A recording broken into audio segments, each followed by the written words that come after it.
ਇਹ ਹੈ ਫਰੀਦਕੋਟ ਦਾ ਇਤਿਹਾਸਿਕ ਗੁਰਦੁਆਰਾ ਟਿੱਲਾ ਬਾਬਾ ਸ਼ੇਖ ਫਰੀਦ ਜੀ। ਬਾਬਾ ਫਰੀਦ ਜੀ ਦੀ ਯਾਦ ਦੇ ਵਿੱਚ ਇਹ ਗੁਰਦੁਆਰਾ ਸਾਹਿਬ ਬਣਾਇਆ ਗਿਆ ਹੈ। ਕਿਹਾ ਜਾਂਦਾ ਹੈ ਕਿ ਇੱਥੇ ਮੂੰਹੋਂ ਮੰਗੀਆਂ ਸਾਰੀਆਂ ਮੁਰਾਦਾਂ ਪੂਰੀਆਂ ਹੁੰਦੀਆਂ ਨੇ। ਦੂਰ ਦੁਰੇਡੇ ਥਾਵਾਂ ਤੋਂ ਵੀ ਲੋਕ ਗੁਰਦੁਆਰਾ ਸਾਹਿਬ ਚ ਨਤਮਸਤਕ ਹੋਣ ਪਹੁੰਚਦੇ ਨੇ। ਤੇ ਆਓ ਫਿਰ ਝਾਤ ਮਾਰਦੇ ਹਾਂ ਇਤਿਹਾਸਿਕ ਗੁਰਦੁਆਰਾ ਟਿੱਲਾ ਬਾਬਾ ਸ਼ੇਖ ਫਰੀਦ ਜੀ ਦੇ ਇਤਿਹਾਸ ਦੇ ਉੱਤੇ।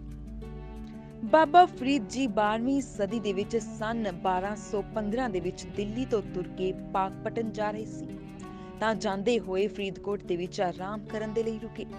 ਉਸ ਵੇਲੇ ਇਸ ਸ਼ਹਿਰ ਦਾ ਨਾਮ ਫਰੀਦਕੋਟ ਵੀ ਨਹੀਂ ਸੀ। ਉਸ ਵੇਲੇ ਸ਼ਹਿਰ ਦਾ ਨਾਮ ਸੀ ਮੋਕਲਹਰ। ਉਸ ਵੇਲੇ ਦੇ ਰਾਜੇ ਦੇ ਨਾਮ ਦੇ ਉੱਤੇ ਇਸ ਸ਼ਹਿਰ ਦਾ ਨਾਮ ਰੱਖਿਆ ਗਿਆ ਸੀ। ਦਰਸ਼ਨ ਕਰਨਾ ਨਾਲੇ ਬਹਿ ਕੇ ਪਾਠ ਕਰ ਲਈਦਾ। ਤੇ ਅਸੀਂ ਬਹੁਤ ਦੇਰ ਦੇ ਇੱਥੇ ਆਉਣੇ। ਮੈਂ ਡਰਾਈਵਰ ਹਾਂ। ਵੀਰਵਾਰ ਨੂੰ ਜੀ ਇੱਥੇ ਲੰਗਰ ਚੱਲਦਾ। ਵੀਰਵਾਰ ਨੂੰ ਇੱਥੇ ਚੌਲ ਬਣਦੇ ਆ। ਬਾਹਰ ਦੀ ਸੰਗਤ ਵੀ ਇੱਥੇ ਦਾਨ ਕਰ ਜਾਂਦੀ ਹੈ ਤੇ ਲੰਗਰ ਇੱਥੇ 24 ਘੰਟਾ ਚੱਲਦਾ ਰਹਿੰਦਾ। ਵਰਤਿਆ ਜਾਂਦਾ ਇੱਥੇ ਸ਼ਰਧਾਂ ਪੂਰੀਆਂ ਹੁੰਦੀਆਂ ਤੇ ਬੜੇ ਲੋਕ ਦੂਰੋਂ ਤੋਂ ਆਉਂਦੇ ਆ।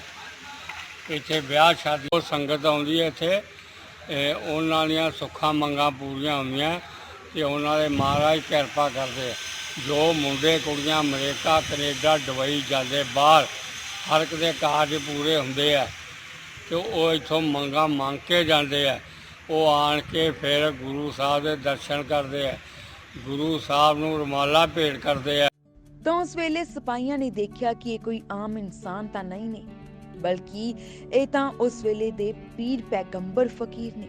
ਤਾਂ ਇਹ ਗੱਲ ਉਸ ਸਮੇਂ ਦੇ ਰਾਜੇ ਤੱਕ ਪਹੁੰਚੀ ਤਾਂ ਰਾਜੇ ਨੇ ਖੁਦ ਆ ਕੇ ਬਾਬਾ ਫਰੀਦ ਜੀ ਦੇ ਹੱਥ ਪੂੰਝੇ ਤੇ ਮਾਫੀ ਮੰਗੀ। ਅੱਜ ਆਪਾਂ ਬਾਬਾ ਫਰੀਦ ਜੀ ਦੇ ਚਰਨ ਛੋਹ ਸਥਾਨ ਟਿੱਲਾ ਬਾਬਾ ਫਰੀਦ ਵਿਖੇ ਮੌਜੂਦ ਹਾਂ। ਇਸ ਸਥਾਨ ਦਾ ਇਤਿਹਾਸ ਇਹ ਹੈ ਕਿ 12ਵੀਂ ਸਦੀ ਦੇ ਵਿੱਚ ਜਦੋਂ ਦਿੱਲੀ ਤੋਂ ਬਾਬਾ ਫਰੀਦ ਜੀ ਤੁਰ ਕੇ ਪਾਕਪਟਨ ਪਾਕਿਸਤਾਨ ਜਾ ਰਹੇ ਸੀ ਤਾਂ ਉਹਨਾਂ ਨੇ ਕੁਝ ਦਿਨ ਇਸ ਸ਼ਹਿਰ ਵਿਖੇ ਵਿਸ਼ਰਾਮ ਕੀਤਾ। ਕੁਝ ਦਿਨ ਇਸ ਸ਼ਹਿਰ ਦੇ ਵਿੱਚ ਰਹੇ। ਉਦੋਂ ਇਸ ਸ਼ਹਿਰ ਦਾ ਨਾਮ ਫਰੀਦਕੋਟ ਨਹੀਂ ਸੀ। ਇਸ ਸ਼ਹਿਰ ਦਾ ਨਾਮ ਸੀ ਮੋਕਲਹਰ, ਕਿਉਂਕਿ ਰਾਜੇ ਦਾ ਨਾਮ ਸੀ ਮੋਕਲ ਸੀ। ਇੱਕ ਭੱਟੀ ਰਾਜਪੂਤ ਦਾ ਰਾਜ ਸੀਗਾ। ਨੇੜੇ ਹੀ ਇਸ ਸਥਾਨ ਦੇ ਇੱਕ ਕਿਲ੍ਹਾ ਤੇ ਉਸ ਕਿਲ੍ਹੇ ਦੀ ਉਸਾਰੀ ਦੇ ਵਿੱਚ ਜਦੋਂ ਬਾਬਾ ਫਰੀਦ ਜੀ ਨੂੰ ਉੱਥੋਂ ਦੇ ਸਿਪਾਹੀਆਂ ਨੇ, ਰਾਜੇ ਦੇ ਸਿਪਾਹੀਆਂ ਨੇ, ਮੋਕਲ ਸੀ ਦੇ ਸਿਪਾਹੀਆਂ ਨੇ ਪਕੜ ਕੇ ਬਗਾਰ ਦੇ ਵਿੱਚ ਲਾ ਦਿੱਤਾ। ਬਗਾਰ ਦਾ ਮਤਲਬ ਹੈ ਸਿਰ ਤੇ ਗਾਰੇ ਵਾਲੀ ਟੋਕਰੀ। ਬਿਨਾਂ ਮਿਹਨਤ ਮੁਸ਼ੱਕਤ ਦਿੱਤਿਆਂ ਕਿਸੇ ਨੂੰ ਵੀ ਪਕੜ ਕੇ ਰਾਜੇ ਦੇ ਸਿਪਾਹੀ ਕੰਮ ਤੇ ਲਾ ਦਿੰਦੇ ਸੀ। ਤਾਂ ਜਦੋਂ ਉਹਨਾਂ ਦੇ ਸਿਰ ਤੇ ਬਾਬਾ ਫਰੀਦ ਜੀ ਦੇ ਸਿਰ ਤੇ ਗਾਲੇ ਵਾਲੀ ਟੋਕਰੀ ਚਕਵਾਈ ਤਾਂ ਉਹਨਾਂ ਦੇ ਸਿਰ ਤੋਂ ਉਹ ਟੋਕਰੀ 1.25 ਹੱਥ ਉੱਚੀ ਚਲੀ ਗਈ। ਤਾਂ ਰਾਜੇ ਦੇ ਸਿਪਾਹੀਆਂ ਨੇ ਵੇਖਿਆ ਕਿ ਇਹ ਕੋਈ ਪੀਰ ਪੈਗੰਬਰ, ਕੋਈ ਸੂਫੀ ਸੰਤ ਫਕੀਰ ਨੇ ਜਿਨ੍ਹਾਂ ਨੂੰ ਅਸੀਂ ਫੜ ਕੇ ਇਸ ਕੰਮ ਦੇ ਵਿੱਚ ਲਾ ਲਿਆ। ਤੇ ਜਦੋਂ ਇਸ ਗੱਲ ਦਾ ਪਤਾ ਉਸ ਸਮੇਂ ਦੇ ਰਾਜੇ ਮੋਕਲ ਸੀ ਭੱਟੀ ਰਾਜਪੂਤ ਨੂੰ ਲੱਗਿਆ ਤਾਂ ਉਹਨੇ ਆ ਕੇ ਬਾਬਾ ਫਰੀਦ ਜੀ ਤੋਂ ਮਾਫੀ ਮੰਗੀ, ਸਿਰ ਨਵਾਇਆ ਤੇ ਉਹ 40 ਦਿਨ ਜਿਹੜਾ ਟਿੱਲਾ ਬਾਬਾ ਫਰੀਦ ਵਿਖੇ ਇੱਕ ਵਣ ਦਾ ਦਰਖਤ ਹੈ ਉਹਦੇ ਕੋਲੇ ਉਹਨਾਂ ਨੇ 40 ਦਿਨ ਰਹੇ ਤੇ ਤਪੱਸਿਆ ਕੀਤੀ। ਤੇ ਉਹਨਾਂ ਦੇ ਜਾਣ ਤੋਂ ਬਾਅਦ ਉਸ ਸਮੇਂ ਦੇ ਰਾਜੇ ਨੇ ਬਾਬਾ ਫਰੀਦ ਜੀ ਦੀ ਯਾਦ ਦੇ ਵਿੱਚ 12ਵੀਂ ਸਦੀ ਦੇ ਵਿੱਚ ਮੋਕਲਹਰ ਤੋਂ ਇਸ ਸ਼ਹਿਰ ਦਾ ਨਾਮ ਬਦਲ ਕੇ ਫਰੀਦਕੋਟ ਰੱਖਤਾ। ਸੋ ਇਹ ਇਤਿਹਾਸ ਹੈ ਇਸ ਇਲਾਕੇ ਦਾ, ਇਸ ਸਥਾਨ ਦਾ। ਬਾਬਾ ਫਰੀਦ ਜੀ ਦਾ ਚਰਨ ਛੋਹ ਸਥਾਨ ਹੈ।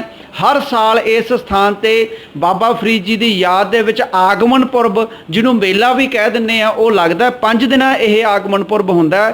ਸਰਕਾਰ ਵੀ ਮਨਾਉਂਦੀ ਹੈ ਤੇ ਸੰਗਤਾਂ ਵੀ ਰਲ ਕੇ ਤੇ ਇਹ ਪ੍ਰਬੰਧਕ ਕਮੇਟੀ ਵੀ ਰਲ ਕੇ ਮਨਾਉਂਦੀ ਹੈ।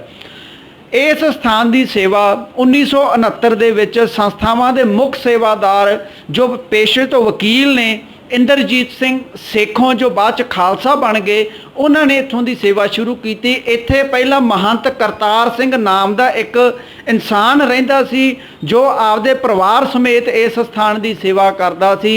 ਇਸ ਸਥਾਨ ਦੇ ਬਾਰੇ ਲੋਕ ਨਹੀਂ ਸੀ ਜਾਣਦੇ, ਨਾ ਹੀ ਇੱਥੇ ਕੋਈ ਮੱਥਾ ਟੇਕਣ ਆਉਂਦਾ ਸੀ। ਜਦੋਂ ਇਸ ਕਮੇਟੀ ਨੇ, ਜਿਹਦੀ ਅਗਵਾਈ ਖਾਲਸਾ ਜੀ ਨੇ ਕੀਤੀ, ਉਸ ਕਮੇਟੀ ਨੇ ਆਗਮਨ ਪੁਰਬ ਵੀ ਲਾਉਣਾ ਸ਼ੁਰੂ ਕਰਤਾ। ਇੱਥੋਂ ਦੇ ਸਕੂਲ ਵੀ, ਬਾਬਾ ਫਰੀਦ ਸਕੂਲ ਵੀ ਬਣਾਤਾ। ਬਾਬਾ ਫਰੀਦ ਲਾ ਕਾਲਜ ਵੀ ਬਣਾਤਾ। ਟਿੱਲਾ ਬਾਬਾ ਫਰੀਦ ਜੀ ਦਾ ਸਥਾਨ ਪੂਰਾ ਏਸੀ ਹਾਲ ਤੇ ਤੁਸੀਂ ਵੇਖੋਗੇ ਬਹੁਤ ਸੋਹਣਾ ਇੱਕ ਸਥਾਨ ਬਣਾਤਾ। ਗੁਰਦੁਆਰਾ ਗੋਦੜੀ ਸਾਹਿਬ ਕੋਟਕਪੂਰਾ ਰੋਡ ਜਿੱਥੇ ਬਾਬਾ ਫਰੀਦ ਜੀ ਆਪਦੀ ਗੋਦੜੀ ਭੁੱਲੇ ਆਏ ਸੀ ਉਹ ਸਥਾਨ ਵੀ ਬਣਾਤਾ ਤੇ 4 ਚੰਨ ਲੱਗ ਗਏ ਇਸ ਜ਼ਿਲ੍ਹੇ ਨੂੰ। ਤੇ ਲੋਕ ਜਿਹੜੇ ਵੀ ਇਸ ਜ਼ਿਲ੍ਹੇ 'ਚ ਆਉਂਦੇ ਆ ਅੱਜ ਉਹ ਬਾਬਾ ਫਰੀਦ ਜੀ ਦੇ ਸਥਾਨ ਤੇ ਕੋਈ ਵੀ ਕੰਮ ਹੋਵੇ ਉਹ ਕਰਨ ਉਪਰੰਤ ਜਾਂ ਕਰਨ ਤੋਂ ਪਹਿਲਾਂ ਇਸ ਸਥਾਨ ਤੇ ਟਿੱਲਾ ਬਾਬਾ ਸ਼ੇਖ ਫਰੀਦ ਵਿਖੇ ਨਤਮਸਤਕ ਹੋ ਕੇ ਜਾਂਦੇ ਨੇ। ਸੋ ਇਹ ਇਤਿਹਾਸ ਹੈ ਇਸ ਪਵਿੱਤਰ ਧਰਤੀ ਦਾ। ਲੋਕ ਬੜੀ ਹੀ ਸਦਭਾਵਨਾ ਦੇ ਨਾਲ ਇੱਥੇ ਨਤਮਸਤਕ ਹੋਣ ਦੇ ਲਈ ਪਹੁੰਚਦੇ ਨੇ। ਇਹ ਵੀ ਕਿਹਾ ਜਾਂਦਾ ਹੈ ਕਿ ਇਸ ਜ਼ਿਲ੍ਹੇ ਦੇ ਵਿੱਚ ਜੇਕਰ ਕੋਈ ਵੀ ਵਿਅਕਤੀ ਕੰਮ ਸ਼ੁਰੂ ਕਰਦਾ ਹੈ ਤਾਂ ਉਹ ਪਹਿਲਾਂ ਟਿੱਲਾ ਬਾਬਾ ਸ਼ੇਖ ਫਰੀਦ ਵਿਖੇ ਹਾਜ਼ਰੀ ਜ਼ਰੂਰ ਭਰਦਾ ਹੈ। Bureau report, sky news Punjab.